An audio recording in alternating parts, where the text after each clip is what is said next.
Live from New York City, it's the Gary Null Show. And now, your host, Gary Null. Hi, everyone. I'm Gary Null. This is the place to come to if you want the latest on really good information on health and healing, the prevention of illness, or if you may be ill, what in the natural field, natural, non-toxic, and non-invasive, can help you get back your health. We begin today with a Research Institute for Environmental Medicine, which is in Germany, a study about two important nutrients. One is called lycopene, Lycopene, and the other is called lutein, Lutein. Now, I'm quite sure that you've gotten these if you have a joy in cooking Mediterranean food. Why? Because the Mediterranean, such as Italy and France, Spain, and Greece, they really enjoy tomato sauces, and they cook them slowly because as you cook, let's say it's sauce slowly, the natural oils and the natural flavors come out. If you cook it too fast at too high heat, then you've got to add your seasonings, and generally too much seasonings, too much salt. For example, in the Orient, they use a lot of miso dishes, and they use a lot of soy sauce, which can have a lot of sodium in it. Not recommended in my case for most people, because we already are taking in too much sodium. And how much is too much sodium, for example? You need about 800 milligrams a day. We're getting anywhere from 5,000 to 7,000 milligrams a day. And young people are frequently getting even more than that, up to 10,000 milligrams a day. In one fast food meal, you can easily get upwards of 5,000 milligrams of sodium. How often have you, let's say, taken a dish and you automatically put salt and pepper in it before you even taste it? And one of the ways that this hurts us is it changes the sodium-potassium pump at the cellular level. Too much sodium goes into the cell where it doesn't belong. Too much potassium is outside the cell. You get edema. Generally, if you look down at your ankles and feet, if they're swollen, generally means you've had too much sodium. But what if you like the salty taste of things? Okay, use lemon juice. If I bake a potato, I don't use salt. I use lemon juice. Now, lemon juice gives you the same mouthfeel as salt, and it gives you that salt satiety, the sodium satiety. You feel fine. I have enough, but with no sodium. So we come back to the foods in the Mediterranean, which are some of the healthiest foods in the world. In fact, the Mediterranean diet, though it's not a vegan diet, it is a very healthy diet because it really emphasizes, if you're eating fish, fresh Mediterranean fish. In fact, every time I've been to the Mediterranean and I go to the seaports, for example, the last time was in Spain, and I was there for the World Games, brought back a gold medal in the 20K. And what I found was early in the morning when I go out for a run, I go down by the seaport and in San Sebastian.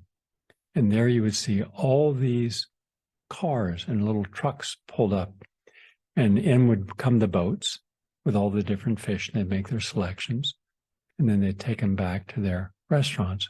And a lot of people to the farmers markets. They have huge farmers markets. I mean, huge, bigger than anything in the United States. And in France in particular, there's a farmers market that goes on for about a half a mile. And every kind of vegetable and fruit and herb and garlic, onions, everything.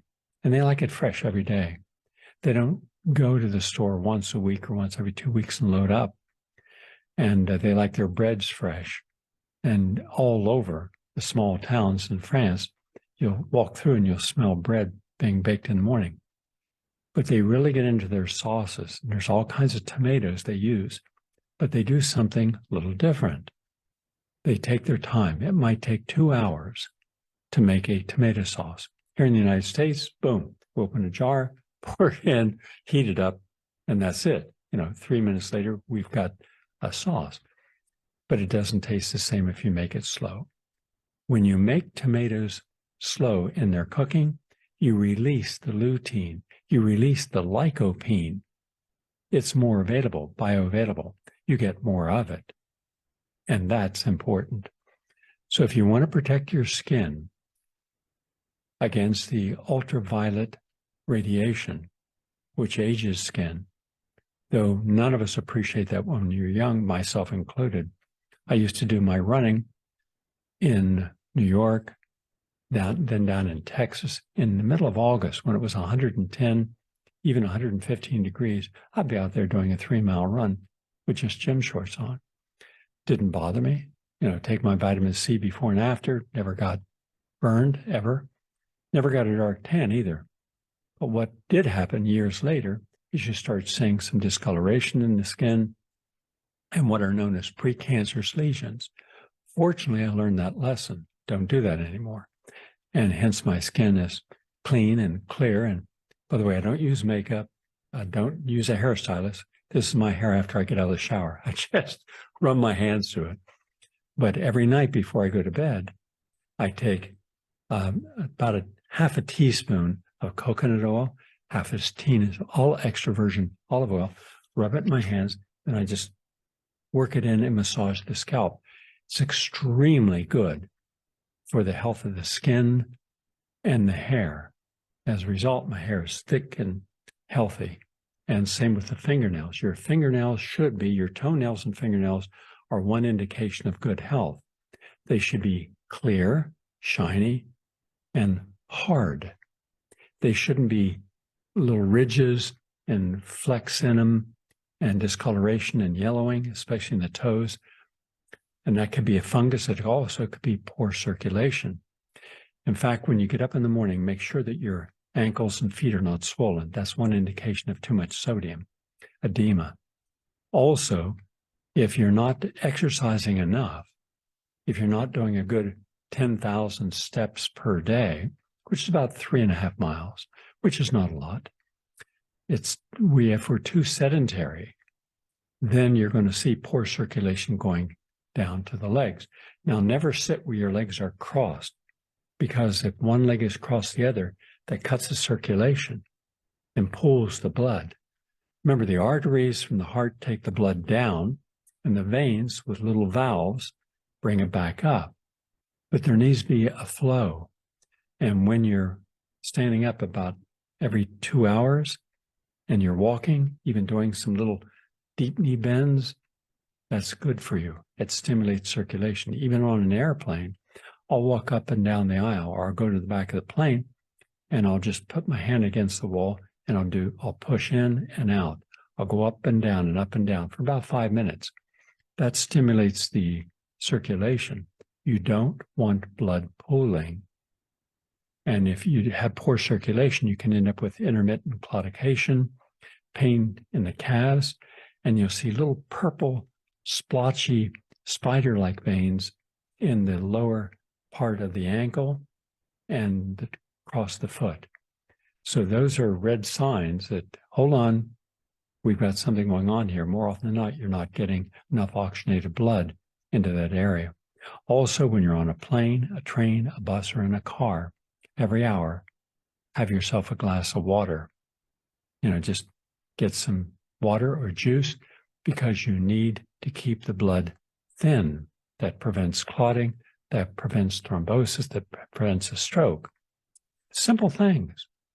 So anyhow, to protect your skin, lycopene and lutein, and this was published in the British Journal of Dermatology. Just take these every day. You don't need a lot of them. These are the carotenoids. So if you took raspberries, anything is red helps you. Watermelon in particular. And by the way, watermelon is one of nature's most perfect cleansing juices. It's great for the body, thins the blood, is rich in the carotenoids, and that expresses itself by reducing oxidative stress. Remember, I did a whole program yesterday on oxidative stress. So that's all good. All right. And so that protects you against having skin that ends up with too much radiation and you could end up with skin cancer. Generally, before you get skin cancer, more often than not, you'll get discoloration, little splotches around the face. Make sure that if you're over the age of 35, why?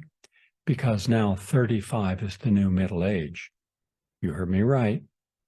Based upon the 3 years we knocked off our life expectancy because of COVID and the lockdowns, and that has nothing to do with the vaccines, that's just the lockdowns and eating the wrong foods and being stressed, we have knocked off 3 years. And so the realistic, and now it's even getting worse. So when you add in diabetes, heart disease, obesity, emphysema, dementia, we're knocking down even more. So once you hit 35, twice a year, go into a dermatologist and get your skin checked. And then if you've got a precancerous lesion, what they'll do is they'll freeze it. And then in about a week or so, it turns black, then drops off. If it's more serious than that, then they'll generally burn it out or anesthetize it with a local anesthetic and then cut it out. Most of this can be dealt with if you get them early. All right. So there's another study about what happens when you eat garlic. Now, garlic is very important, but if you have, like a lot of people at this time of year, sore throat, upper tract infections, if you have some cold, flu, then I say take the liquid garlic. Now, if you want to see how hard it is to get liquid out of garlic, try juicing garlic. Just once, take a bunch of garlic and put it through your juice extractor. Tiny little bit of garlic comes out. I mean, you could take a whole bowl of garlic and you wouldn't get 1/4 teaspoon of liquid garlic out of it. But the Japanese have a way of taking the garlic and liquefying it. And it comes in a little tube, and on the top, there's a cap. We'll fill up the cap, drink that down. And as it's washing around in your mouth and you drink it, it's coating the throat. And it has what is called dial trisulfide. That's DIALLYL, sulfide, SULFIDE. And that's in garlic, and that induces a programmed cell death, apoptosis, in primary diffusion lymphoma, which is a cancer. So just liquid garlic will help make a difference if you have this diffusive lymphoma.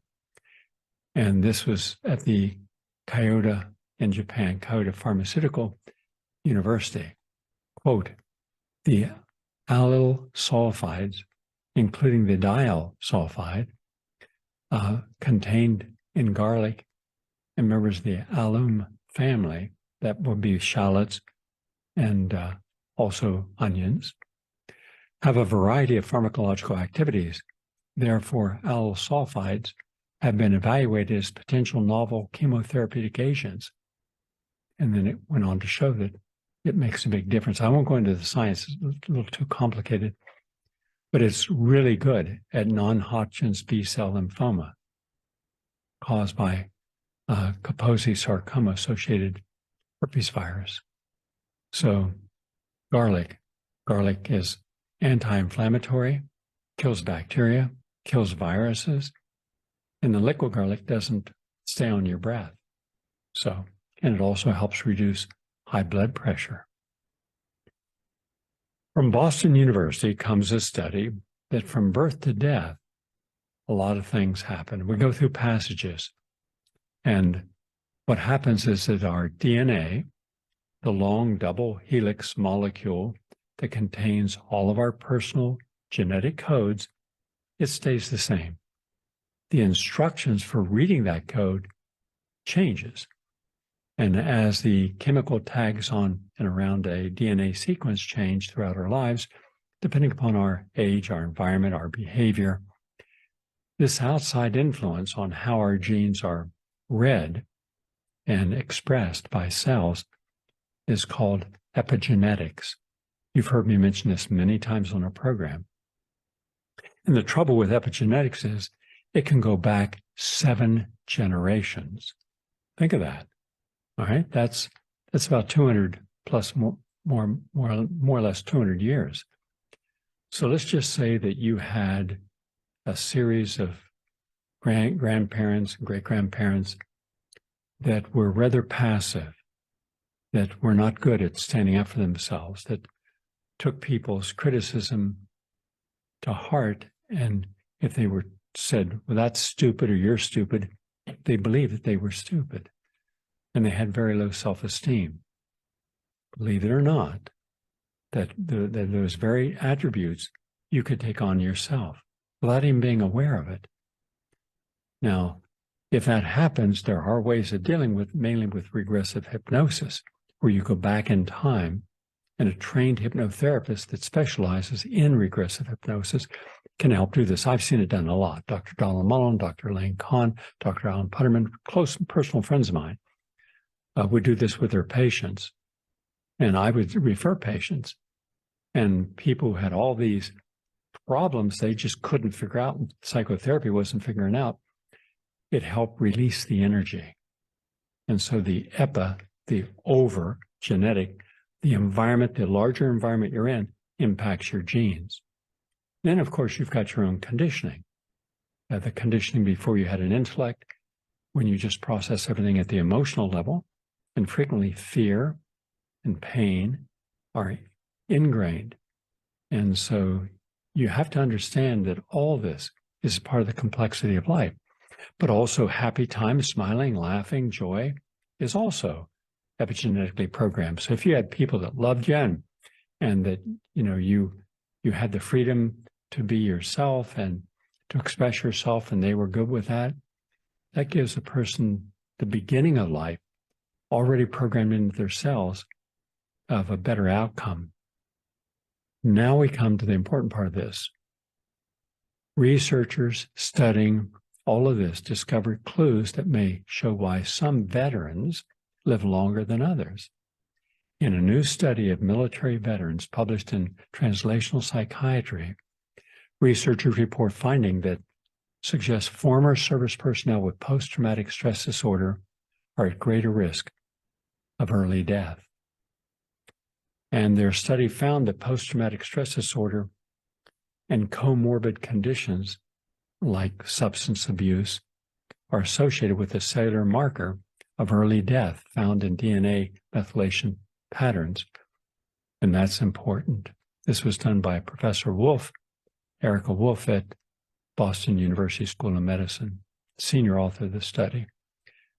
So now we learned that there are millions of Americans, veterans from Vietnam, even the Korean War, who are still alive, and Vietnam, Afghanistan, and Iraq, who have suffered from post-traumatic stress disorder. Not everyone does, but for those who are in combat, those who saw combat and saw the horrors of combat, those are the individuals most likely to suffer. Now, some people can disguise their suffering and others cannot. I have 3 award-winning documentaries on veterans. One was called American Veterans, Forgotten and Betrayed. And for that, I went over to a little community on the east coast of Florida. And in that community, in the woods, with no utilities, no sewers, no water, heat, electricity, they were sleeping in pup tents, some out in the open. And this was in February when it was cold. And they were all there because they suffered from post-traumatic stress disorder and they weren't getting any help. They were just helping each other. And so I said I would do what I could to help them, and I have. I won't go into all the ways I help them, but I'm just finishing with a veterans village that I built for them where veterans can come and stay and live for free and get the kind of holistic help, both with their diet and with their medical conditions, psychiatric conditions, that can bring them back to a state of normal so they can re-enter their families and society. And we're launching this this week. I've already spent 15 years helping veterans with post-traumatic stress disorder, but that was on an outpatient basis in my Tri-State Healing Center in New York. By the way, no one was ever charged a penny. No one with AIDS, 1,200 people, and at least 2,000 vets. Never charged one nickel, because I asked the medical team, 22 medical personnel, shouldn't we help these people? Because a lot of them are broke. And the answer was yes, of course we should. And I wish that was passed forward within the larger medical community, but it hasn't happened. In any case, by giving people a higher purpose in life, that also can help lower the risk of early death. This was also a study from Boston University. So take the two and put them together. Growing research indicates that your purpose, the extent to which you perceive a sense of direction and goals in your life, is linked to a health protection benefits such as better physical functioning and lower risk of cardiovascular disease or cognitive decline. And now a new study led by a Boston University School of Public Health researcher found that people with higher levels of purpose, that's the key, purpose, may have a lower risk of death from any cause. And this association is applicable across race, ethnicity, and gender. This is published in the Journal of Preventive Medicine.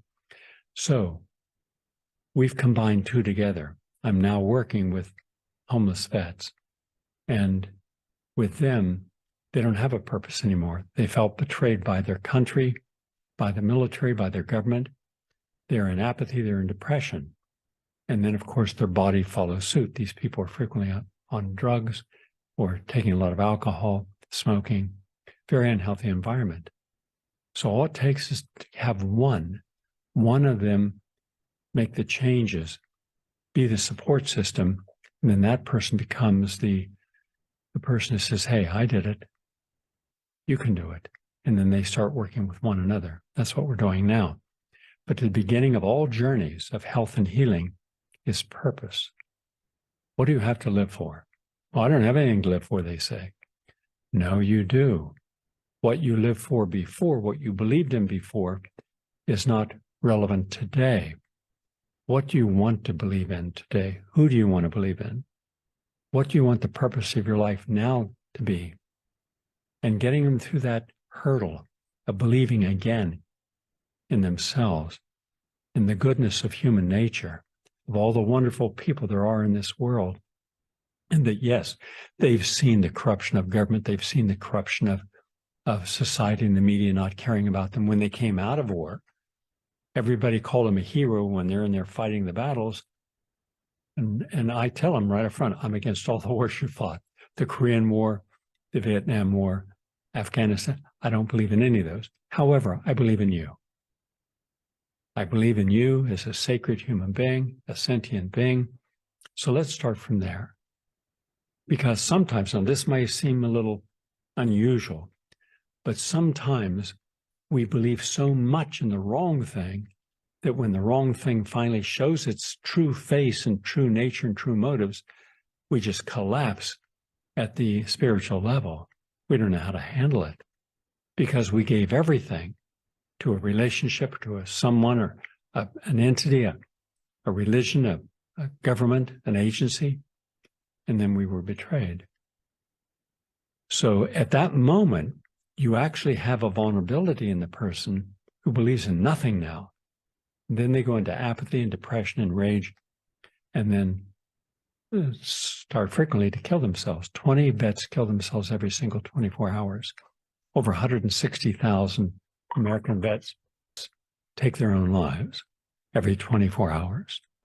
More often than not, they just put a gun in their mouth, blow their brains out. To do that, you have to believe in nothing. You have to be so apathetic and so depressed. You believe there is no hope, no redemption, nothing to live for, and that everyone, every institution has betrayed you. And that's why they do this. However, that leads us to say, well, how serious is this? Think of this number. More or less 160,000 American soldiers have taken their own lives. That's more than all the conflicts in Vietnam over 10 years, and in Iraq and Afghanistan, and you have plus thousands left over. And yet not a single thing has been done to deal with this issue. They're just over-medicated, which in turn can be a part of the problem due to suicidality. In any case, when you sit with them, as I do, one-on-one, and you start asking, what do you believe in? I don't believe in anything. I said, that's good. What do you mean it's good? It's good because now that you believe in nothing, that previous belief was holding you back from seeing the total truth and looking at the larger picture and opening doors that were closed shut because your absolute, almost cult-like belief in this is the truth. Now you see what the truth is, and you were betrayed. Yes. And you've gotten to a place where you don't have that belief. Now believe in yourself. What would you like to believe in? Who would you like to trust? And let's start our journey from there.